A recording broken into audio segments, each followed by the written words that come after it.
This is your special interview on Morning Wave in Busan. Well, for the past month and a half, the U.S. and much of the world has been consumed by this major question. Is America going to go to war with Iran? Let's find out more about U.S.-Iran relations with Professor Byoung-Joo Kim, Affiliate Professor of International Relations at Hankuk University of Foreign Studies. Hi, Professor. How are you? Thanks for joining us again. Thank you very much for having me. Yes. So this time around, we're not talking about North Korea. We're talking about the U.S. and Iran. So apparently, this was pretty stunning when it first broke the news, saying that President Donald Trump of the U.S. approved direct retaliation against Iran when, of course, Iran shot down an American drone, but canceled it basically just 10 minutes before the attack. So tell us what you think about what has gone on thus far. Interesting report came out over the weekend. I think the primary source was Wall Street Journal, and the report says that Donald Trump has mentioned to several observers that actually the situation was escalating as a result of the hawks within his administration, represented by the hawk, I guess the famous name, John Bolton, his national security advisor. Yes. And he mentioned that he was wondering how many people had to get killed in this retaliation for the shutdown of the global hawk, as you mentioned, where actually there was no U.S. casualty. No U.S. citizen got killed in Iran's attack of it. And he asked how many Iranians will have to die in this counterattack. And he was told by the chairman of the Joint Chief of Staff, General Dunford, that about 150 Iranians will be killed in this attack. And he said he decided that's not a balanced retaliation. It's not exactly on scale, and he decided that's just too much, and he decided to call off the counterattack, as you said, 10 minutes before. And since then, he has added some of his comments about how he believes the hawks in his government often drive him towards the war, towards the direction of war and confrontation. And he says he's neither a hawk nor a dove, and he wants to be he wants to take his actions based on common sense, he said, and he will continue to do so in the future. So all these things came out through his conversation with his associates, and then also, I guess he has made several points through the Twitter too, but we are learning that he had set his direction of conducting foreign policy in a more in his own words, kind of like balanced way between the recommendation of the hawks on one hand and then doves on the other hand. And of course, as a former businessman, he mentioned, losing the $130 million worth of the global hawk was a big loss money-wise, but he didn't want to sacrifice 150 Iranians' lives for that. So quite an interesting exchange that we were seeing over the weekend, I suppose. Yes. Well, after U.S. President Donald Trump unilaterally withdrew from the Iran nuclear agreement, the Joint Comprehensive Plan of Action last year, and resumed sanctions against Iran, these two countries, I think wherever you are on the political spectrum, you might agree that, tensions have definitely been rising between the two sides. So tell us more about this agreement, what it was about, and why the U.S. decided to withdraw from the agreement? Right. The technical term for the agreement is called JCPOA, Joint Comprehensive Plan of Action. Yes. And this plan itself began forming its shape around 2015 April, after a long period of Iran controversy. Iranian nuclear controversy, I believe, began to rise 2002. So it took about 13 years for this agreement to form in April 2015. And yes. July 2015, Obama administration actually signed the agreement with the participation of Iran and then China, Russia, France, and UK, and these P5 members of the UN Permanent Council of Security Council members, and together with the participation of Germany. So this is a multilateral agreement to freeze Iran's nuclear development program. So basically the idea is Iran agreed to cut down number of their centrifuge to produce highly enriched uranium from the number of 20,000 centrifuge units to 5,000, and then they are going to reduce the level of highly enriched uranium down to low enriched uranium levels, and then reduce their amount as well. Yes. They said like 300 kilograms per year. They are going to only keep that, and then the extra ones that's coming from the power generation, they're going to sell it overseas, transfer them overseas, and so on. And so these were the key points of this agreement signed by Obama administration. Obama, of course, sold that agreement as a big win for his foreign policy towards the end of his term. Right. But however, Republicans were adamant. They're very critical about the agreement. They are saying it's not good enough, it's not sufficient enough, and so on. Of course, they're taking side with Israelis. Israelis, as a country that's immediately exposed to Iran's nuclear threat, they were against the agreement. So Israel, together with the Republicans of the United States, they've been against the idea. They said we need a new agreement that adds stronger measures to permanently seek the new denuclearization of Iran. Of course, the JCPOA, the agreement signed by Obama, was an agreement to freeze Iran's nuclear development. So those are some of the key points of the agreement, I guess. Yes, yes.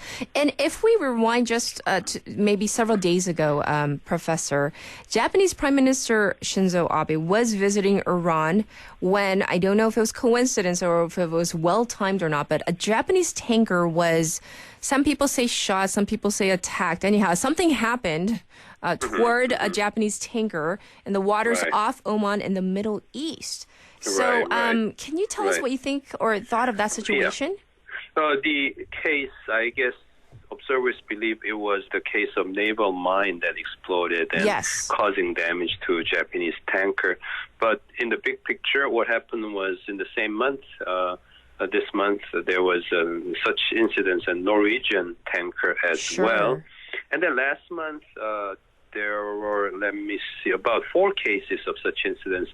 2 Saudi Arabian tankers, one United Arab Emirate tanker, and then another Norwegian tanker had similar problems in this area. So all these different cases indicate that the tension itself is rising in the Hormuz Strait. Hormuz Strait is the width of it is only about 30-40 kilometers. So width, it's very tight area. And so Iran, over the years, has continuously raised this threat of blockade of the Hormuz Strait. But they have never done it in the past. Right. So when Iran talked about such case, observers and experts were a little bit skeptical whether Iran was going to actually fully try to block the strait or not. But however, with these cases arising, of course, concern is growing, and the Western side, especially the United States, I guess, has accused Iranian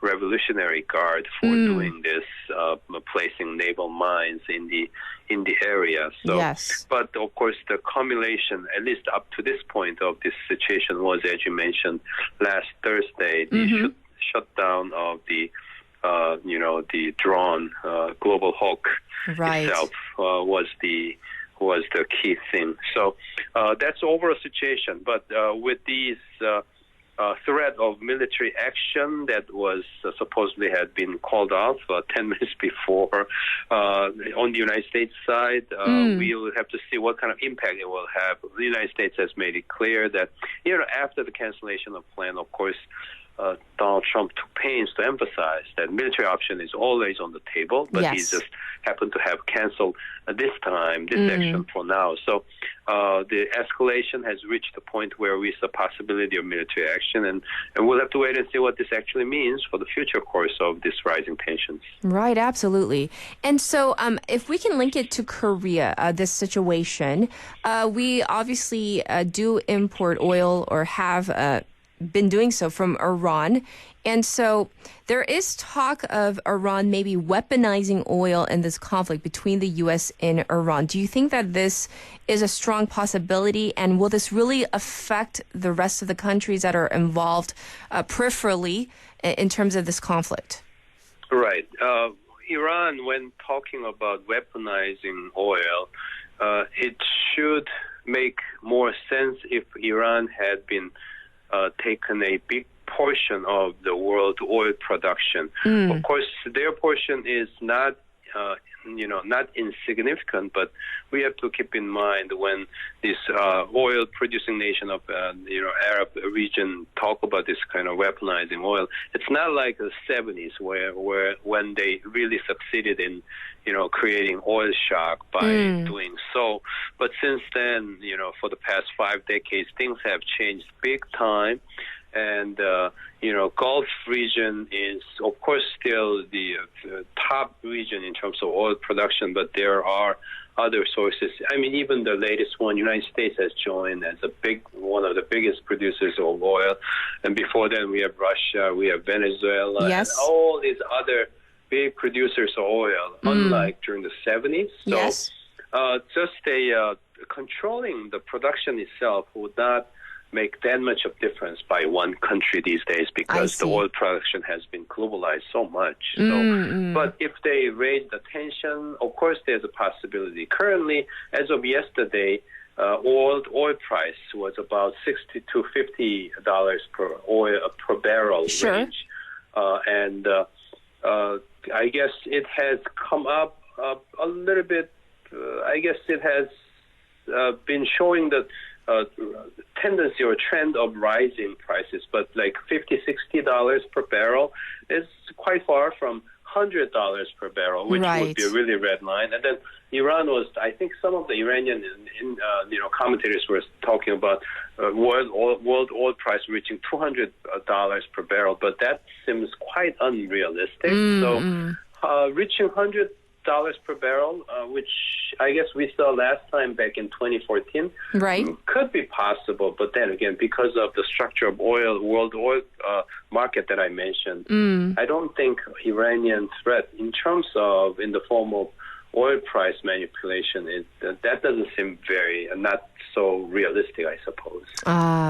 Well, for a final question, Professor, we all know that, President Donald Trump, he is seeking re-election next year.